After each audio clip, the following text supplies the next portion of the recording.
one resounding result coming from the survey was this whole issue around customer understanding of tariffs, and really came down to be such a pivotal response in the survey that it's worth drilling down here into this key question: how well do you understand the mobile data tariffs offered by your mobile operator? And the answers here for all of these markets, you've got in yellow and dark grey, not at all effectively and not very effectively. In the two lighter shades of grey, quite and very effectively, and the blue is don't know. And you can see here that, if you look at a number of markets, the levels of either don't knows or not understanding it effectively, extremely high. So, one interesting fact is only 58% of overall respondents feel that they actually understand their mobile data tariffs, which is, quite an eyebrow-raising response. And, second to that, we found that there was a very strong correlation between poor tariff understanding and poor receptivity to try new services. So basically, the read across there is, if you don't understand your tariff, if you don't understand the way that you're being charged, the value proposition underpinning that and what you're paying for it, you're not likely to try new services. So 58% of customers who understand their data tariffs say their service providers communicate new service offerings effectively. 5% of customers who do not understand their data tariffs say their service providers communicate new service offerings effectively. So this whole issue around data tariff understanding seems to be crucial in terms of unlocking new service scenarios.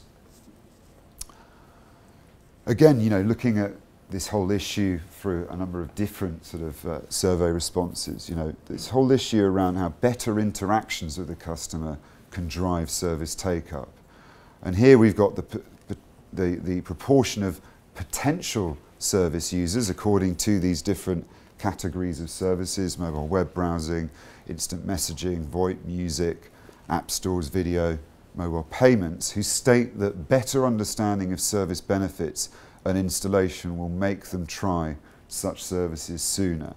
And here you've got in the yellow the greater understanding of service benefits, and in the grey more details of how to use and install services. And what can we see within this kind of array of responses? Well, for actually services such as instant messaging, and let's not forget operators are now looking at their own over-the-top type services, and for mobile payments, all of which are kind of substitutes or alternatives to existing services like SMS or card payments, for example. This whole issue around greater understanding of service benefits is key to take up.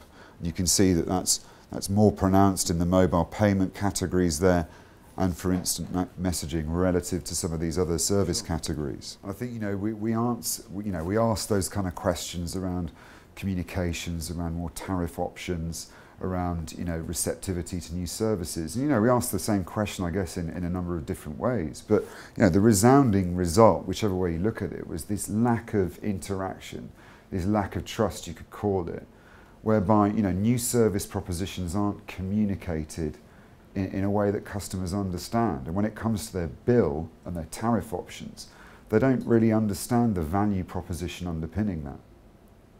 But ultimately, there seems to be this fundamental lack of understanding. The value propositions are not clear to end users. The ability to understand, interpret and trust bills seems to be absent, and that's come out particularly strongly in our mobile survey, whereas in our fixed line survey this very distinct set of behaviours, even within one country's broadband base, was very apparent too.